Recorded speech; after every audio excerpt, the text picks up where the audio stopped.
Hi guys, it's Jeff. I'm going to try to show a few of the arrowheads that I do when I do flintknapping.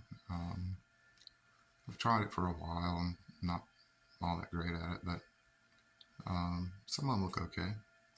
And I just wanted to show them and see what y'all thought. And hope you enjoy it.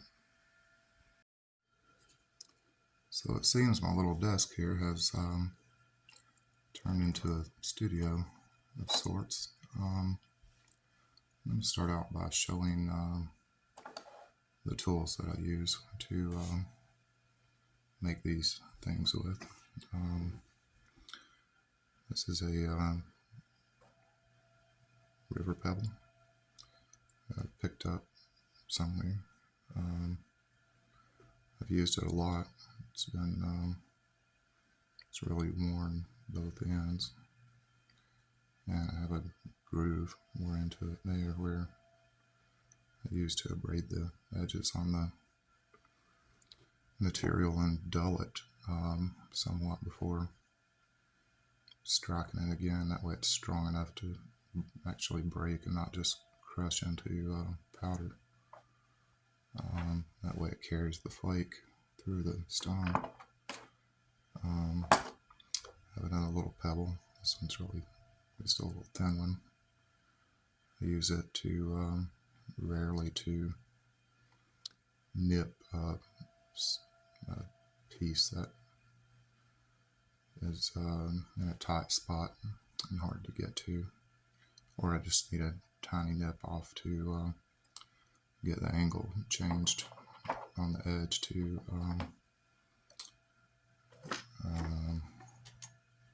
make it break in the right direction. This is a piece of a deer antler. It's just not really a good one. It'd probably be better if it were straighter, but I really wore the end off on it a lot. Could do, if I were doing one that I needed detail, I could sharpen it some. And I have my little handy dandy flat screwdriver, little small one. It's worn pretty good on the tip. If I took a file or something and just made that straight, it would work better. So let's start out and I'll show you that this is the last one that I made. I was repairing a fellow's bridge that was washed out from the storm, and we found a piece of glass in the creek, and it's a blue bottle bottom and a section of one. It made a nice little arrowhead.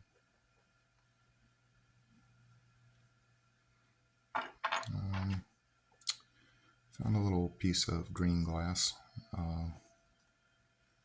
Looking for arrowheads recently. It's an old piece of glass in a field, just broken glass, and it's a pretty color, so I brought it back and made a little arrowhead from it.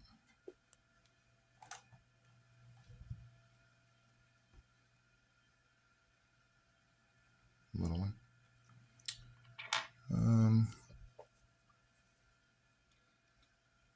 So I don't know where to start. There's let's start with this one. So this one's from obsidian.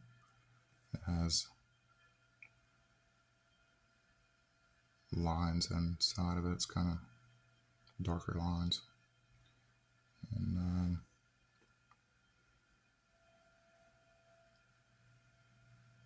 looks pretty good. I've been doing this for a little while. Even when I was a kid and first, learned of arrowheads, I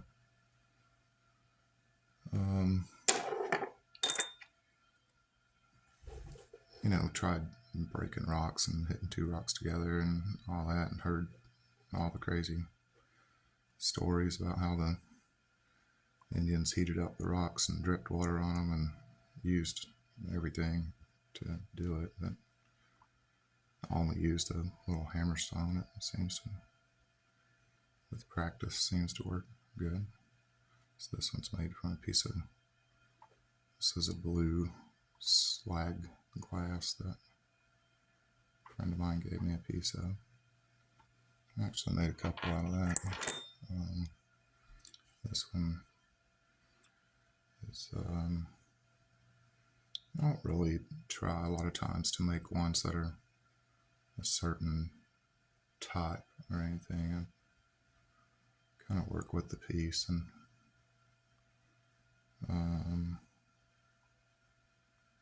but what I'm thinking of, most of the time is that if I were making something, would it be serviceable? So, of course, it has to be, for that, smooth and sharp and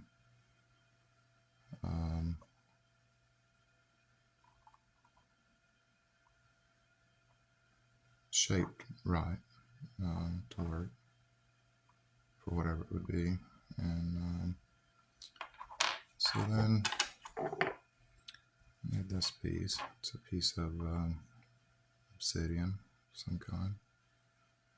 It's maybe not quite silver sheen, but it has a kind of that same coloration.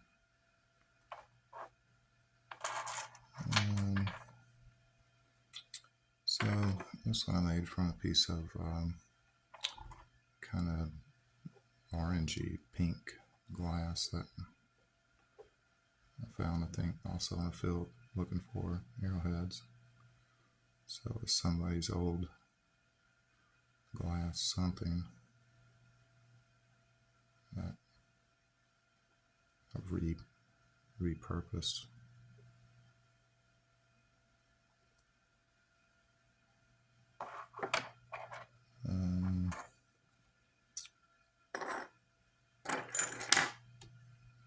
This one I made from a piece of, I'm not sure, it's really nice. It has some banding in it. It's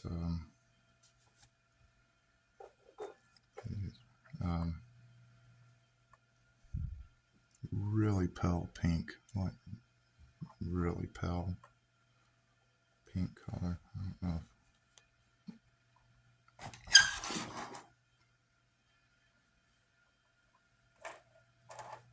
yeah, maybe I should keep the light there. I'm not sure if that's going to be too much, or I don't know if I want to try to show the detail of them.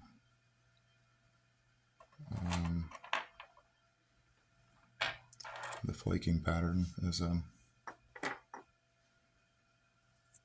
something that I'm, that I think all Flintknappers are aware of.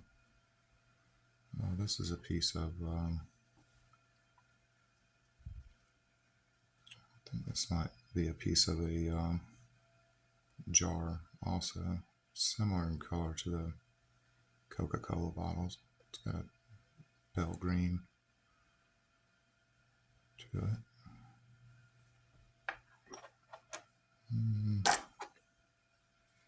So then, actually, once I started looking at these things, to kind of get ready for doing this, they've been at my shop and they were dusty, and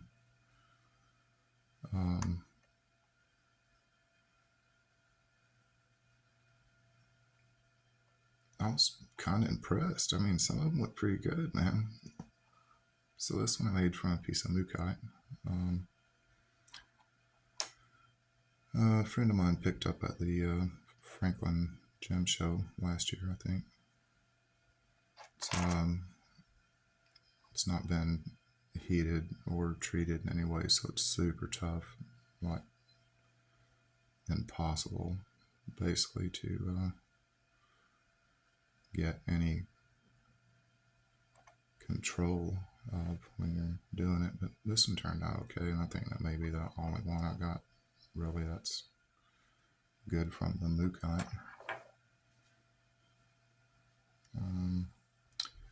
This one that I made from a piece of green glass. Probably an antique piece of glass that I found looking for arrowheads or in a creek. That's pretty common. I would almost as soon find a good piece of glass that I can knap as anything else except a real artifact. So that one's, not sure how big it is. I'm going to say it's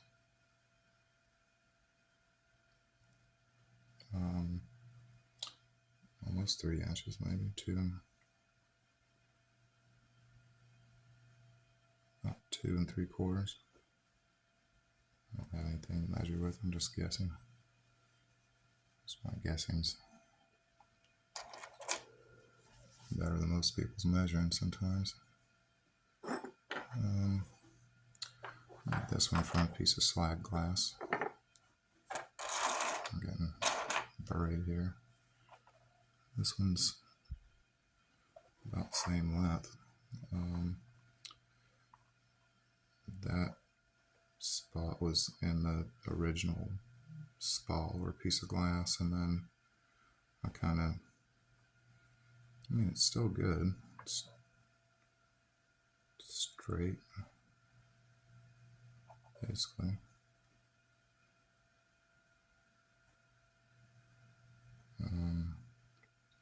But I kind of overwhacked it there and got a large flake scar that's kind of detracts a little from it, but it's okay. At least I got one out of the piece without breaking it. It's happened before. I made this piece, and I said I don't really try to reproduce arrowheads much, but this is a piece of Texas rock, and well, so I thought, you know, Darl, and I didn't look at the book or anything, just based off what I remember, but it's got a nice, almost white at the tip, and pretty nice stuff at the back. Probably almost translucent, but it's got a little bit of the bevel going on there. I didn't get real crazy with it, but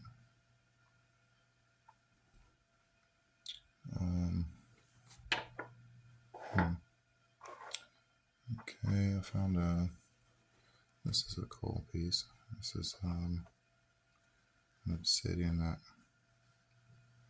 has some really neat patterning inside of it.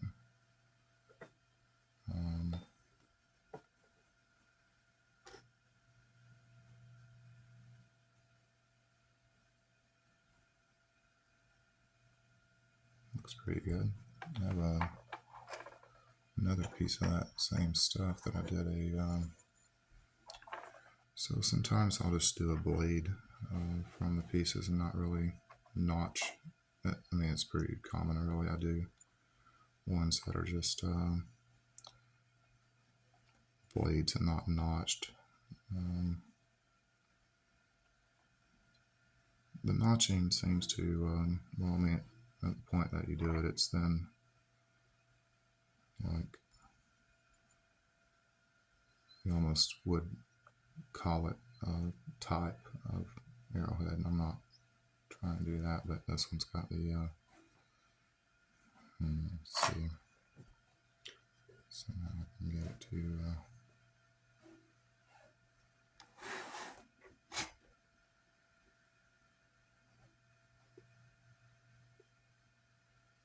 show that.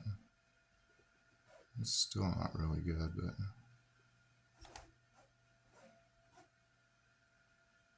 kind of get the idea.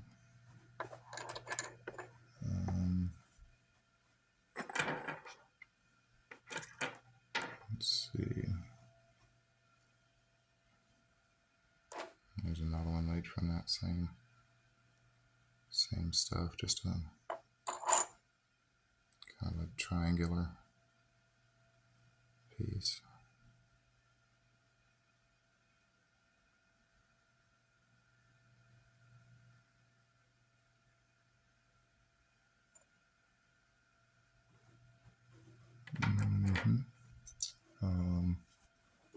This one's pretty cool. This one's kind of two-tone. How am I going to get that to? Oh, it's that. Okay, it's not going to show up. Anyway, it's got a two-tone. Ooh, wow. Okay, two-tone kind of color to it, and then it's got. There we go.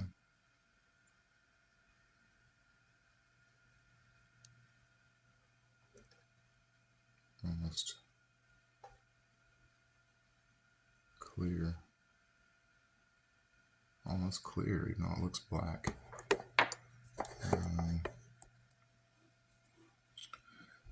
Let's see. Wow. Alright, so I got enough arrowheads for like 10 videos. Just kidding. So I made this big one.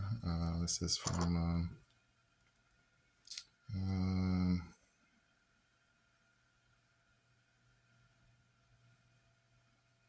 okay, so it's not Horse Creek, it's the other Tennessee stone.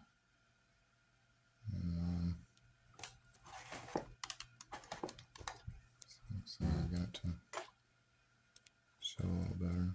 This is a big one. It's at least 3 inches probably. I can't even get it. Okay. So I got that one.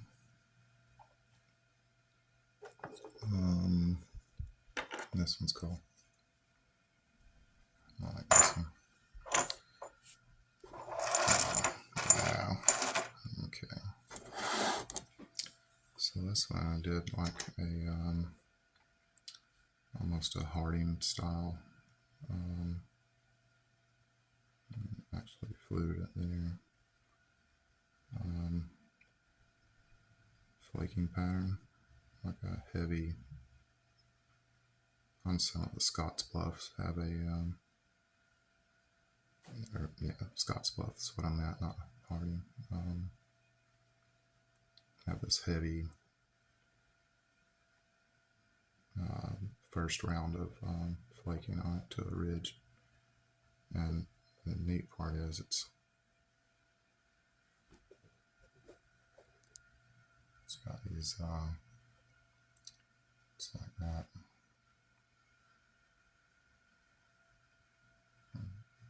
It's like that. So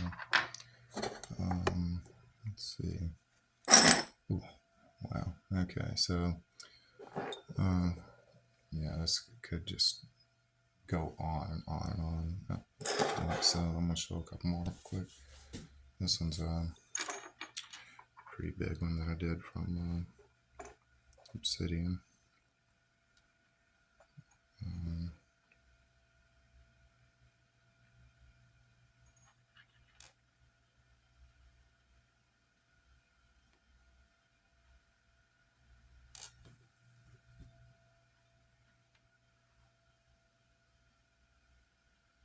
Got a little carried away there. All the stripes, but this one too is one of those that are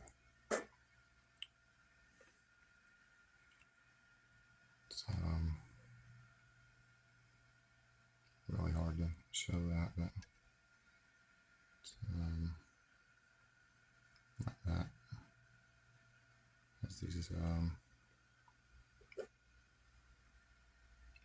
lines to it. Wow, that's crazy. I don't know how you would show that except have the light behind it. If you hold it up in the daytime, it's really cool. Better than what I'm doing there. It didn't break. It's okay. Okay, so I did a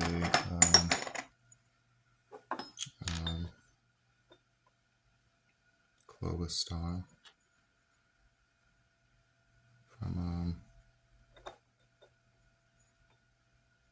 this Horse Creek. I think it may be Horse Creek stone from Tennessee. Did I say that? Okay, so anyway, I have two kinds of stone from Tennessee, and this is one of them, and the other one was the one we just looked at was one of them. So this one has some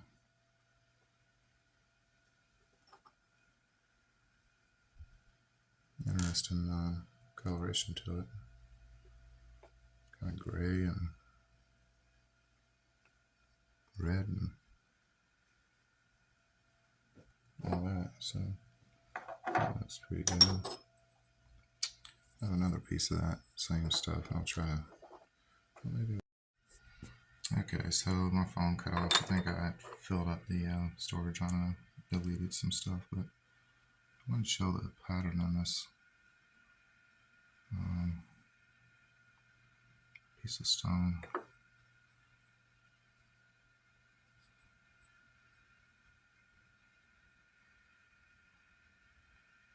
Looks pretty cool. This one's pretty big. It's 4 inches probably. Okay, and then one more, and I gotta go because it's gonna be boring. It's, it's going. So I made this really big Clovis from the piece, and it shows up a lot better like that. What's going on here? Anyway, okay, so it's like that. Maybe this thing's turning on its own. Okay, whatever. So yeah, supersized Clovis. It's like almost half as big as my hand, and it's a little thick. But if you're using it, you wouldn't be able to break it easy. Holy cow, the phone's upside down. Well, wait a minute. That was weird. Okay. Alright, wow. Alright. That's cool. I'm not sure what that's going to do to the video quality, but it's okay. There's a skinny line. There's one that has some stripes in it.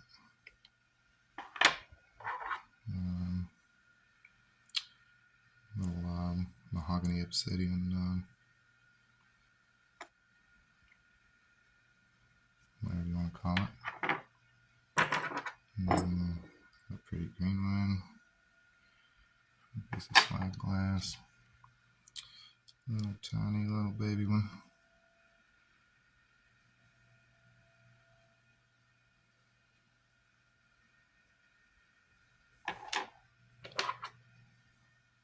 This one is really neat. This is a really cool piece of rock. Some type of obsidian. See a little bit of the outside of the rock that was down in there. I couldn't really get it to. Didn't want to keep going and flake it off, so just left it in there.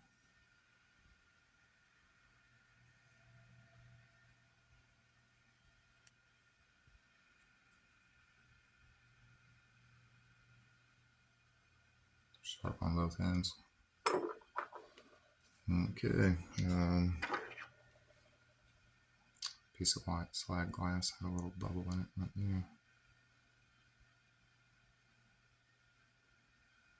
that stuff chipped really pretty good. There's another piece of it.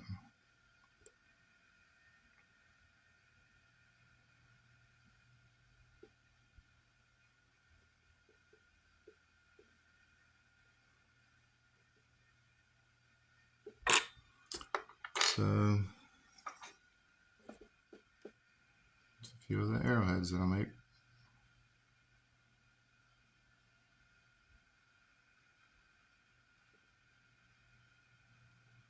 And they're sharp. I have to dull them down most of the time to keep someone from getting cut. Me, first of all, then everyone else after that. So.